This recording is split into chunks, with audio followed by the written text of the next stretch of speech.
Happy Tuesday, and welcome to the Ram Ashram Satsang practice session, where you'll learn a modern Satsang method for obtaining peace, light, and love in your life. My name is Eddie, and I will be introducing the facilitator for today's event.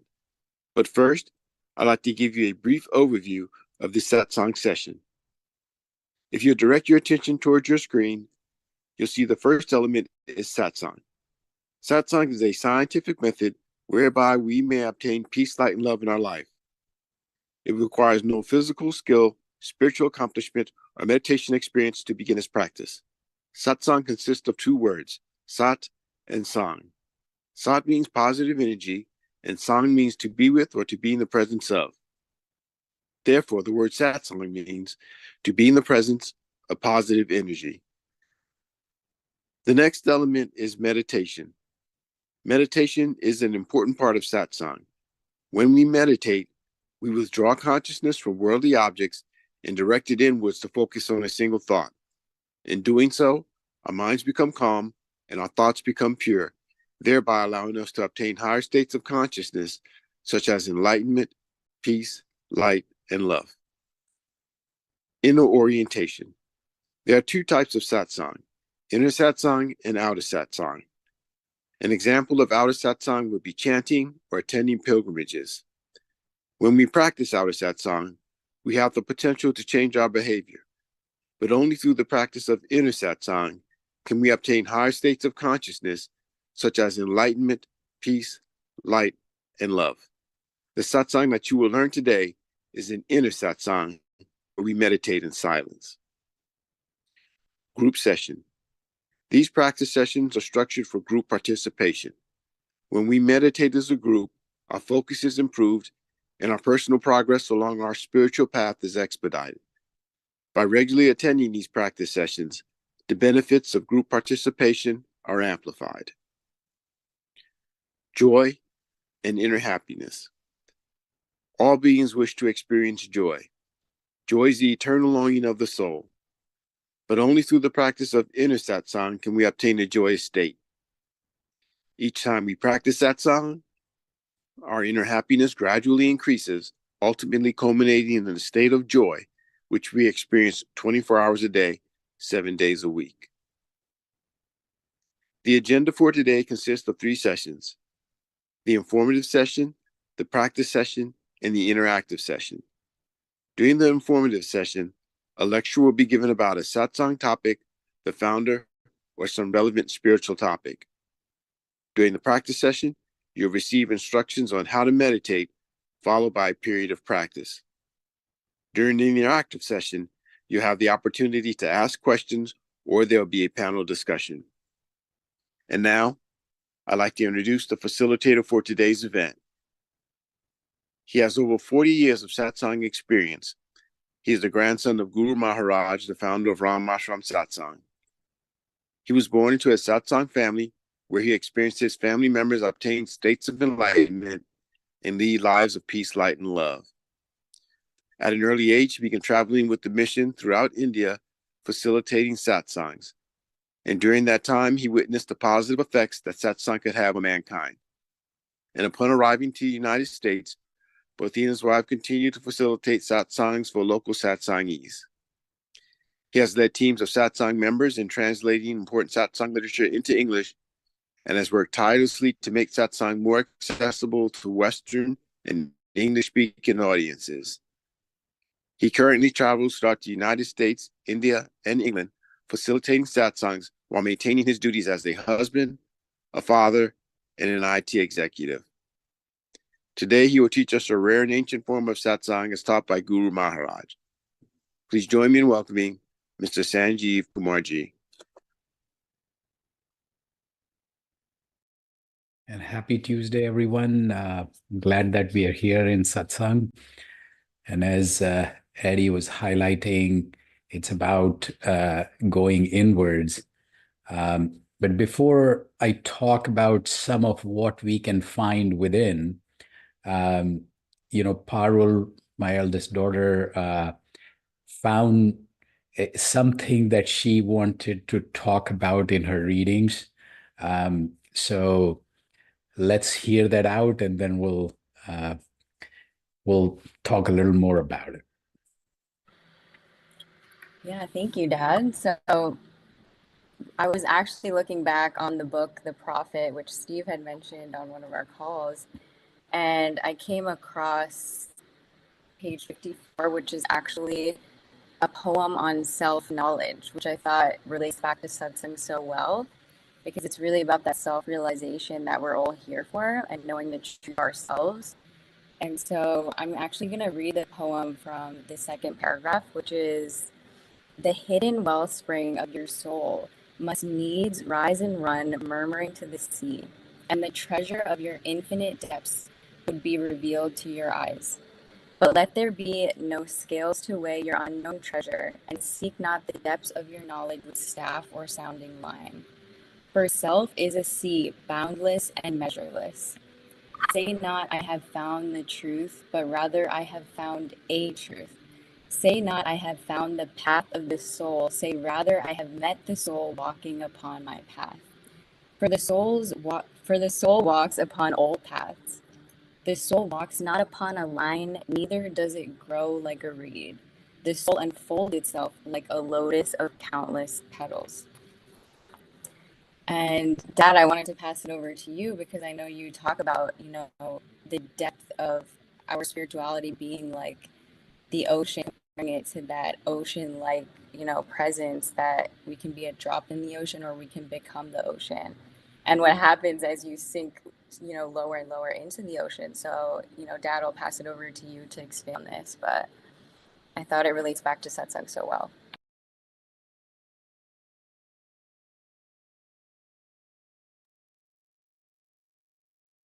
Um, okay, just a moment. So, uh, Yuan, can you bring the display back? It actually the it talks about something that I have read over and over when I go through uh, some of the books and uh, so the entire philosophy that satsang is basically based on, that there are infinite depths within us. So it's almost like if we go try to find peace outside in the world, we won't find it. But if we go inwards, it will be found as though there is a treasure that was always there within. So it's like, say, and I have this kind of picture in my head that, say, your house was built and somebody said there is a treasure beneath and you don't know where it is, you'll have to, you know, um, so you go into that pursuit, but imagine that just where you had been living, you find, uh, you know, infinitely priceless treasure. So that's, I think, how they kind of depict that when you go into the depths of your own heart, your own self, what you find is dazzling. Um, it's it's so priceless and so it's as it says, for self is a sea boundless and measureless. So when you find that treasure, what you find is that I used to feel that I am limited, but I'm not. I used to feel that I'm just my body, but I'm not. The consciousness is what we're talking about here, where consciousness is boundless and measureless. And the second part refers to something that I had recently read as well. So Guru Maharaj quotes some scriptures, and basically what it says is that those who think that they have come to know have a lot to learn. And those who say that I don't know actually might already know a lot. So it's a interesting thing that when you find the truth, so it is like there are so many paths that take you to the destination that you might have come to know of one, but there are plenty others. And then, again, I think there is a lotus in the background. And, when your inner self, your consciousness blooms, and I mean, that would be self-realization in some ways. It is depicted as the lotus of countless petals. So on that note, when we practice satsang, essentially, we want to achieve that state that has been described here phenomenally well. So that is the pursuit. That is the state that we want to get to. So how do we do that? So that's the state of higher consciousness in yoga philosophy, the samadhi. And what will take us there is the deep silent meditation that we will practice. And before that, we want to focus on these two things. So where you start is inward orientation and manifesting transcendental energy. So those are limb 5 and 6 of the Ashtanga Yoga. So inward orientation are helped by two things first. One is a still and relaxed posture, because every time the body moves, your mind moves with it. We want to basically get to stillness of outward and inward stillness. And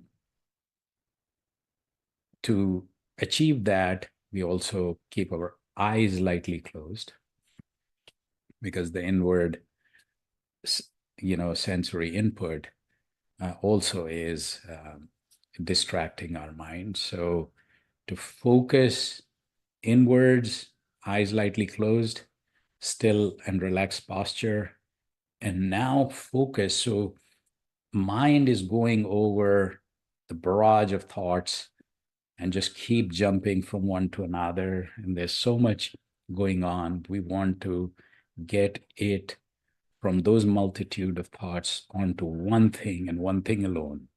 And that is manifesting transcendental energy in form of light. That light is entering our heart, distributing throughout our body, and we are getting completely and totally immersed in this light. We are becoming the light. So basically, before we get into deep silent meditation, what we want to do is stop all distractions from our mind, focus it on manifesting this amazingly positive and uplifting transcendental energy in form of light that is enlightening our heart. And then that light is getting completely, it's immersing, and we are getting immersed in this light. When mind wanders away, which it will, it's natural, we want to apply inward orientation again, which is to make sure that, every time we realize that mind has wandered away, we bring it back to this thought and this thought alone, that transcendental energy in form of light is right here, right now with us. Feel the presence, and that energy in form of light is entering our heart, distributing throughout our body, and we're getting totally immersed in this light. Anything else that you do, breath work, mantras, chanting, or other forms of elevating yourselves to higher consciousness, you can do it before or after. This will help in other activities too, because basically this gives you the ability to concentrate and focus on one thing. And then, because to help the concentration, we'll start with music, and then music fades away, and then we transition. Then we go deep into silent meditation, and then after that meditation, we will transition out with music again. So let's start now.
Happy Tuesday, everyone.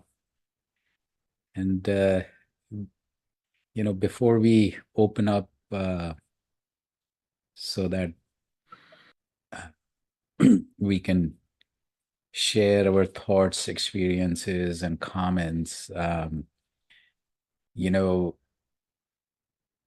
so the boundless and measureless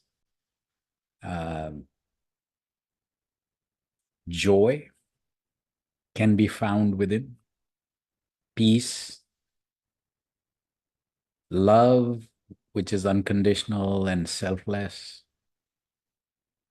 and knowledge and wisdom, all of the above. So imagine that we actually, as humans, have that capacity. So then, what keeps us from being there? And interestingly,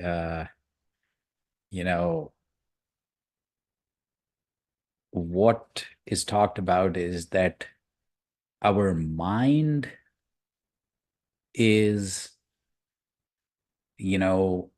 basically gets, so mind is something that can make us go there or make us feel that we are limited and just the physical and material existence is the only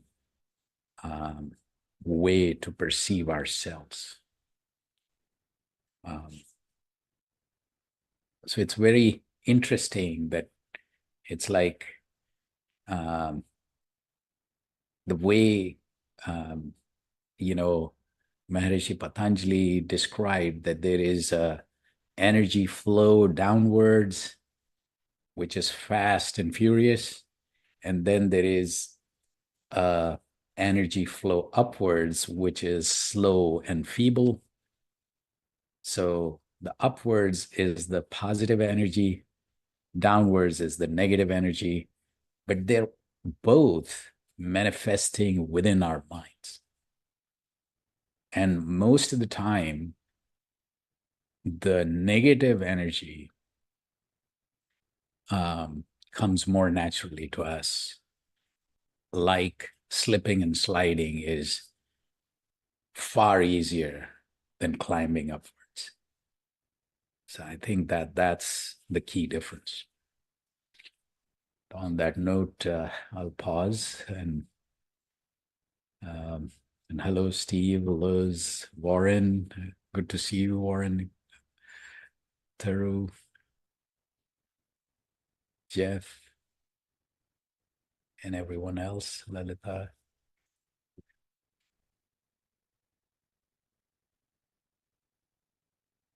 So anybody? No videos today? No, no comments? Questions can come in the chat or you can unmute and ask.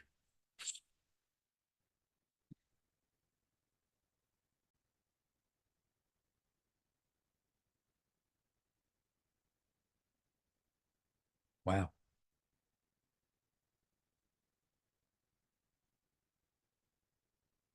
Meditation. Happy Tuesday night. Or happy Tuesday. Yeah, that was a really great meditation session. And thank you for sharing that passage. And I guess the thing that you said that resonated with me was, that passage was fantastic and it resonated with me, but you mentioned something about how it's easier to go down than to go up. And that's so fascinating, isn't it? And it's just fascinating that we have the capacity to do either too, actually, and to choose. But yeah, it's easier, it seems anyway, to choose down. That's interesting. And I wonder why. Yeah. But every day, I wonder every day that while I have seen people climb up, and I, thanks to social media and YouTube and everything else, it's like you get both these perspectives like literally every day, that there are people who are talking about inspiration and getting up there and not just talking the talk, but walking the walk as well.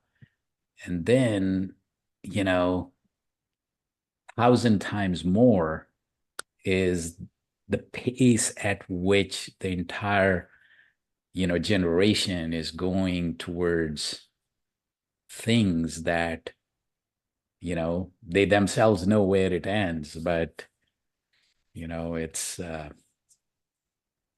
all kinds of negativity, hate, wars that never end. And it's the fights within which just consume us, because thanks to the community that my forefathers have built, I closely watch people. And what, when I was kind of forced to um, start sharing what I know, and hence was thrown into this community, when I opened my eyes to what's happening with others, uh, it's like misery uh, that doesn't leave us. I see young people struggling with so many things, couples struggling with so many things, even people like us who want to, m- move up to higher consciousness. Uh, you know, I mean, the challenges, the distractions, the things that come at you when you try, it's just phenomenal. But the good news is that we have the treasure right, where we are. We don't have to travel anywhere. It's all within. Uh, but not many find it, which is, it's like the illustration that I have is, I had, you know, I mean, for lack of better number, $1 million in my pocket, but I am walking like I I have nothing, because I don't know that it's with me. That's a great analogy. So, no, actually, sometimes I really do feel that way. It's like, uh, because I have gotten glimpses of the satsang leaders, of how they were and what they can be. And even with them, I have kind of, uh, had a taste. But can I sustain it? No. Can I be there all the time? No. Can I say that I'll be there, when I want? No. So, it's like, why do we need this collective energy and support system and a method that works and all that? Because it it's non-trivial pursuit.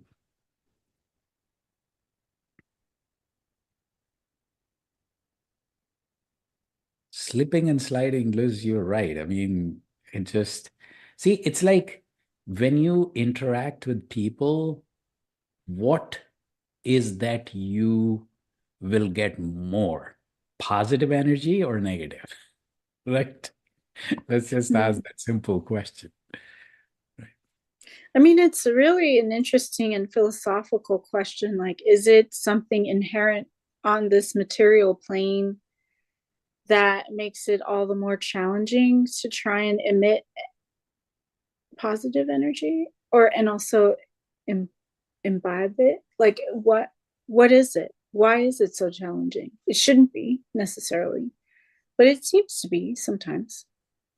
And I wonder if if it's like some kind of, I don't know. That's an interesting question. But I do think that it is challenging, actually. It is easier, it seems. Yeah. But maybe with practice, maybe it just depends on practice. You know, if you practice being positive, you know, on a regular basis, and you try to surround yourself with positivity, then it might not be as difficult, you know, even in negative environments. Like if you train your mind, you know, and maybe being negative is something we train our minds to do as well. Maybe it's all a matter of training, actually.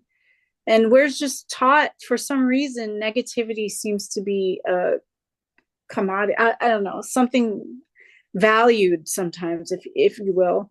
And so maybe we're trained at an early age to be negative or you know, whatever it is that brings us to that negativity. So maybe it's just a matter of training and practice, and a reframing of like what is valuable to us as a society.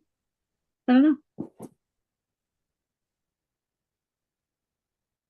Yeah, it's a good question to ask.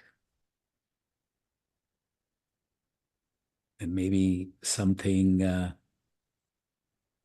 perspectives that we can share. Others can chime in.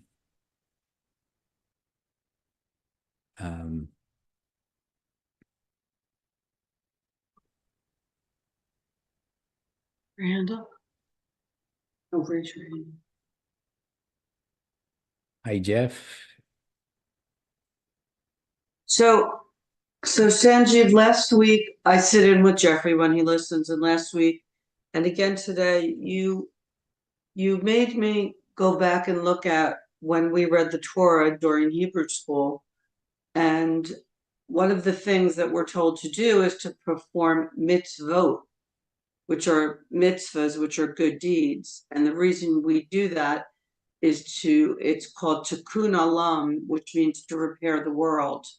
Mm-hmm. I feel like so much of what we talked about last week and today, I know for sure. I'm a nurse. I work in an emergency room. And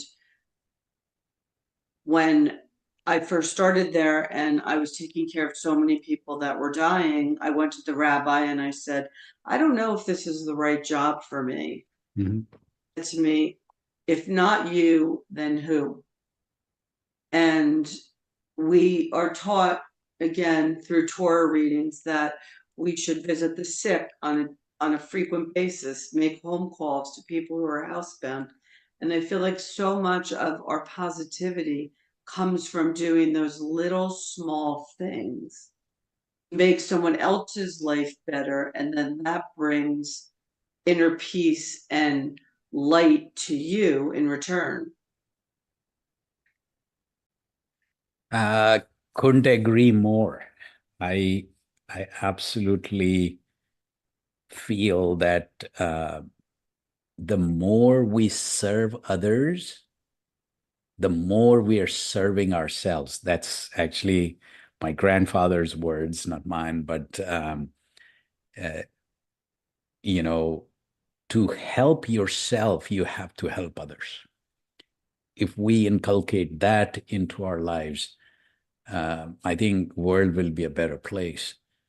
But see, the thing is that we find ways to, what's the right word? I mean, it's like, let's say a hospital, um, was supposed to be a place of service, actually, right? It's like you're serving people. But then you somehow get into, oh, to run the place, you need money. Then some people come in who say, oh, you need to have this, and this in place, so you need to charge more money. And then it becomes more of a, so hospitals are mostly nonprofit. But then if you look at the bills that you get, it's like, how can you be charging, So what happens is that what was supposed to be the best possible service for our, you know, uh, for humanity, essentially, becomes the biggest money-making enterprise, which I'm not against making money. All I'm saying is, where is the focus? Is the focus here or here? Right? That is what has made the field shrink in terms of physicians and nurses and other ancillary personnel who work in that setting. I worked for a local community hospital, which was taken over by a bigger conglomerate and then by a bigger one still. And initially, while we thought that the care we were giving was the same, it was actually different because we were having to see many more patients, holding patients in the hallways, and it just blew up. And I think especially nurses felt, this is not what I was taught to do in nursing school. I mean, the pandemic made it much worse, but in general, there was a time when my boss was giving me my annual review, and she said to me, we really can't like go around handing out pillows and blankets. Like, we're too busy for that. And I said to myself, it's Right. for me to go. Yeah. Like, she was as old as I am, and to think that a nurse would say something like that. But even the physicians are just as burnt out because it's just about making money, like you said. Yeah. And we have Anita ji, who is a doctor, and Eddie, who has given up some other pursuits to, follow more holistic, approach to medicine. So maybe. Yes, hi, hello everyone. Namaskar, Sanjeev ji, and hello everybody. Yes, so I am a physician, a pediatrician. I'm like a small fish in the pan, actually. But yes, it's true. Like, when we are little and we want to go into the healthcare field, it's like, what makes you want to go into the healthcare field? Yes, you want to, some part of you at least likes to, serve people, because who wants to be around people who, need some service all the time? There's going to be something that you hear that's, it helps, keeps things in perspective for sure. But yes, so that, like, it starts with wanting to serve, and it's all well and good while you're training. You are learning and you are all into it, and later on when you start working, and especially when you're working for a bigger company, I agree, so all those pressures come in, the administrations, and somehow the administrative staff become more prominent. And even if it's so-called not for profit, they have to generate certain amount of money to keep expanding and pay everybody. And so those pressures come in, they do come in. However, I feel that, at that point when I'm talking to someone or they're telling me something, I can still, try to be a better person at that level. And am I a better person at all points of time? No. I come home and I'm like, oh my God, I should have said this. I should not have said that. Little things that I do or don't do, I think kind of make a bigger difference sometimes. So, rather than worrying about the big picture, I try to keep it small. I try to keep it, at the level of just me, myself with somebody, the one-on-one, and try to, like Luz was saying, like, analyze and keep trying to figure out what we are doing that is wrong. We have choices to make. We make them every single time. And we kind of try to keep our mind in the right place so that most of what we do ends up right. and we keep moving in that direction. That's a big part of, trying to become a better person, and it would definitely help us in our spiritual pursuits as well, as has been written in the books, in our satsang as well. So that's what I wanted to add.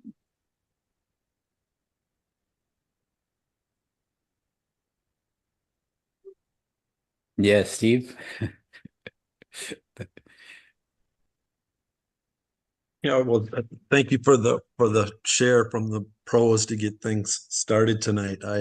That's maybe a week and a half ago. I think I looked at an animated version of the Prophet, and they just focused on maybe 8 of the proses, and one was on freedom, one was on work, and one was on love. That I remember that they kind of stood out to me the most. But lately my spirit just feels very good. Like I'm just energized by being around positive people. So I just think the work that all of you do, one of the things that the prophet talks about is that work is love made visible. And whether you're a physician or whatever it is, just even when we do little things, washing the dishes, do those things as if you're trying to spread love. And when we do that, it just manifests itself, and it's infectious. And I just feel blessed to be able to sit in with a group like this a couple times a week when I can make it work and just feed into that energy. The pros at the beginning made me think of some things that Bruce Lee said about life never being stagnation, that it's constant movement, that it's constant change. And when we get positive things moving, it gains momentum and it gains strength. And then we come to understand that life is limitless, and that there's possibilities, there's no boundaries. And so I think we have to sometimes just turn off the noise and all the negativity, and just try to go within and understand that we can only control what we can control, and then focus on making that positive energy. And then that's how we can bring about that change. And one of the pros is to Khalil Gibran talks about love, and he talks about how we shouldn't think that God is in our heart, but we should try to get into the heart of God.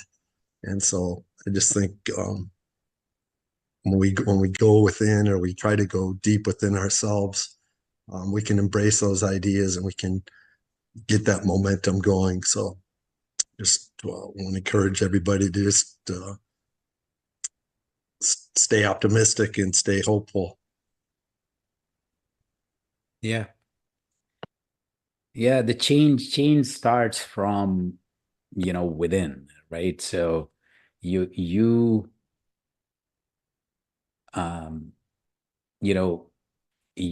and that means, like, if all of us decide to be positive and decide to be the change agent, I think, see, what happens is that if I go back to the Lord of the Rings, the number on the negative side actually in each of those movies was like a multiplier effect. The number was way more. And still, the positive side wins. And that's also, that applies within and outside as well. So what happens is that at all times, while the negativity is, so much more in terms of the pace and quantity, and it's the barrage is coming from everywhere, but the positive strength that we have within can withstand that. And if we feed that positive energy to be sustainable, and I think during all times, I don't know if I should call that people, but I think there is this positive, the positivity. The number may be less, but there are those pillars of positivity which always keep, us to just keep going into, so for forever and ever, the negativity has been on the rise, but positivity does never succumbs to become zero, quote unquote, right? It's like, say, it's always there, and we can always be the agents of that positive energy, an agent of that change that sustains the positivity to continue to uh, fight that we are fighting within and outside. It's the Buddhist. There's a Buddhist monk, Thich Nhat Hanh. I'm not exactly sure if I pronounced that correctly, but he just talks about when we start the day, just breathing in to feel alive, and then to just smile. So when things get stressful, or I start to get discouraged, that's just tried to go to that, just to breathe in and just to momentarily smile and understand that negativity isn't always going to be there. We're all going to have these tough patches, and work can be overwhelming sometimes, and bad things happen in our lives, but all we can do is just be present. It's probably the best thing we can do, is just be present and breathe and smile. Absolutely. And like what satsang does is like gives us this approach to start the day with positive energy, embody positive energy in the morning, in the evening. So start your day refreshing that energy, and end up your day when whatever has depleted, kind of refilling that reservoir of energy. So just, and as I think you mentioned, like, group sessions are the lifeline. When you, even if you're feeling down, when you come into, satsang, basically that collective energy actually lifts you up in ways that I think sometimes just defies your current state in some ways.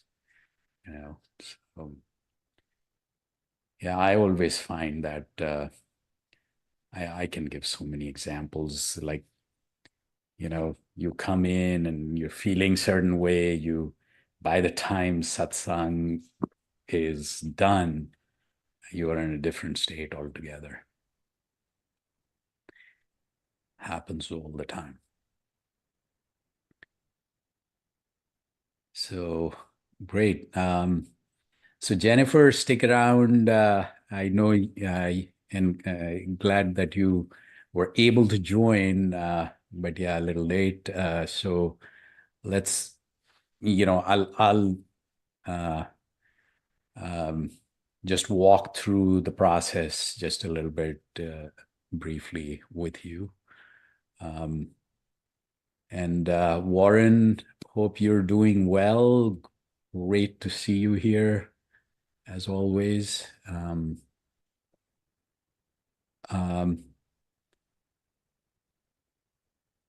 So Eddie, any wrap-up thoughts for today?